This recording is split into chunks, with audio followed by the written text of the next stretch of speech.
Hello friends, welcome to GG Tamil kitchen. இன்னைக்கு நம்ம பார்க்க போகிறது வந்து ஒரு சின்னதாக ஒரு கார்டன் அப்டேட் தான் பார்க்க போகிறோம். என்கிட்ட வந்து ஒரு பெரிய கார்டன் கிடையாது. சின்ன சின்னதாக வந்து தொட்டியில் வந்து செடிங்களை தான் வச்சுட்டு இருக்கேன். பூச்செடி, இந்த மாதிரி நம்ம வீட்டுக்கு தேவையானது, வல்லாரைக்கீரை, அப்புறம் வந்து புதினா, இந்த மாதிரி சின்ன சின்ன செடிஸ் தான் வந்து யூஸ்ஃபுல்லாக இருக்கக்கூடிய செடி தான் வந்து நம்மளுடைய கார்டனில் இருக்குது. நான் வந்து 2 மாதத்துக்கு முன்னாடி வந்து நிறைய வந்து சின்ன சின்ன பொட்டேட்டோஸ்லாம் வந்து முளைச்சி போயிடுச்சு. அது எல்லாத்தையும் வந்து ஒரு வெஜிடபிள் பாக்ஸ் இருக்கு இல்லையா, அதில் வந்து மண் போட்டு அது எல்லாத்தையுமே வந்து வச்சுருந்தேன். இப்போ வந்து 2 மந்த்ஸ் கழிச்சு பார்த்தீங்கன்னா இந்த செடியெல்லாம் நல்லா வாடி ஒரு மாதிரி போயிடுச்சு. சரி என்னன்னு சொல்லிட்டு டிக் பண்ணி பார்க்கலாம் அப்படின்னு சொல்லிட்டு சின்னதாக நோண்டி பார்க்கும்போது பார்த்தீங்கன்னா பொட்டேட்டோஸ் வந்து கொஞ்சம் பொட்டேட்டோஸ் வந்து பெருசாகவும் இருந்துச்சு, கொஞ்சம் இதில் வந்து குட்டி குட்டி பொட்டேட்டோஸும் இருந்துச்சு. அதனால சரி இந்த பெரிய பொட்டேட்டோஸ் எல்லாம் வந்து செடி வாடிடுச்சு, சரி அதை வந்து நம்ம எடுத்துடலாம் அப்படின்னு சொல்லிட்டு இன்னைக்கு வந்து எடுத்திருக்கேன். நம்ம வீட்டில் நம்ம கையால் அந்த பொட்டேட்டோஸ் எல்லாம் ஹார்வெஸ்ட் பண்ணும்போது அதில் கிடைக்கிற சந்தோஷமே தனி சந்தோஷம்தான். நீங்களும் இந்த மாதிரி உங்களுக்கு ட்ரை பண்ணி பாருங்கள். வாங்க வீடியோக்குள்ளே போயிட்டு எப்படி அந்த பொட்டேட்டோஸ்லாம் வந்து நம்ம எப்படி கிடச்சிருக்குன்னு பார்க்கலாம். எனக்கு வந்து ஒரு 10 to 15 பொட்டேட்டோஸ் கிடைக்கும். நம்ம வந்து எந்த விதமான உரமோ ஃபெர்டிலைசரோ எதுவுமே யூஸ் பண்ணலை. இது வந்து பியூர்லி ஆர்கானிக்காக வந்து அதனால தான் குட்டி குட்டியாக நமக்கு கிடச்சிருக்கு. அது ப்ராப்பராக வந்து நம்ம உரம்லாம் போட்டு நல்லா அதை மெயின்டைன் பண்ணியிருந்தோம்னா நல்ல பெரிய பெரிய பொட்டேட்டோஸ் வந்து நமக்கு கிடச்சிருக்கும். இது வந்து ஆர்கானிக் பொட்டேட்டோ.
சின்னதாக அந்த கார்டன் அப்டேட்ஸ் கிழங்கெல்லாம் பார்த்தீங்களா? உங்களுக்கு இந்த வீடியோ பிடிச்சிருக்கும்னு நினைக்கிறேன்.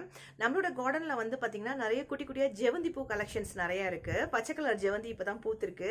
அப்புறம் வந்து நான் எந்த விதை கிடைச்சாலுமே வந்து என்ன பண்ணுவேன், தொட்டிக்குள்ளே வந்து போட்டு போட்டு வைப்பேன்.